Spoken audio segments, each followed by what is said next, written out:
Hey, how you doing? This is King David and Goliath Music. Now, one of the things that is most important when mixing your music, and I do this all of the time, is having to remove the clashes between the kick and the bass.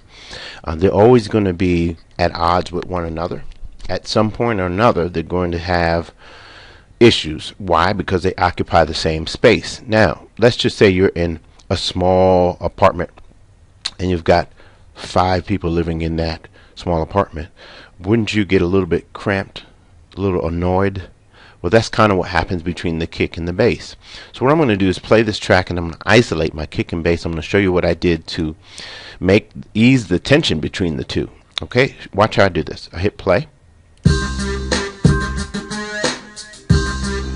Okay, now what I'm going to do is just solo my bass. Okay, next thing I'm going to do is bring up my equalizer just for that bass. So I'll left click on my insert, and then I'll left click on that effect. Okay, I know what I did to it.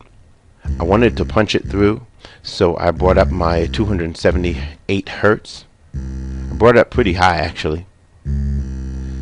Alright, and then I sloped slowly off and rolled off all the way down on my lower sub frequency. This way my bass is cutting through.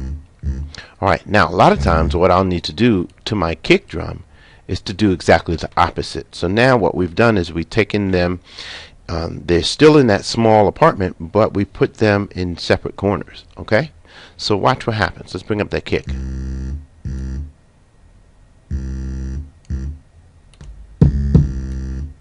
Alright, that's my kick. And they share the same rhythm. So then it becomes even more important that there's a distinction between the two of them, because they're sharing the same rhythm. So there's plenty of opportunity for them to bump heads. Okay? Alright, so now let's left click on that Fruity Parametric EQ for the kick. Alright, and I'm just going to solo my kick this time. This way I can hear what's happening with my kick. Here we go.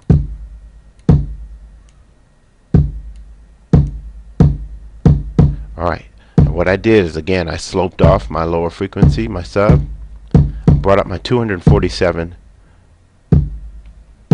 hertz, which gave it punch.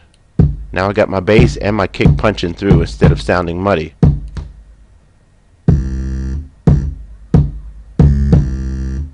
Now let's take that off. Take the EQ off the bass. Let's see what happens off my kick drum. Okay, you can hear they're already disagreeing with each other. Alright, let's put it back on. You hear how it immediately cleans up. Okay, so we've gotten our low frequency instruments to play well together in a small house.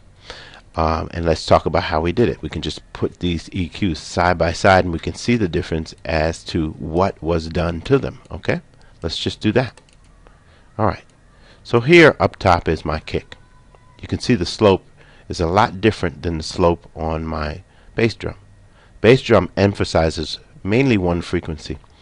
The slope on my kick emphasizes the frequencies leading up to 247 and going away from that. Everything above, say 1.5 hertz or 1.5 kilohertz, doesn't need to be accented. So we just slope it all the way off. Slope off and roll off that low, muddy frequency, and now we have clear bass that cuts through the track. Alright, now let's go ahead and bring up the rest of the track.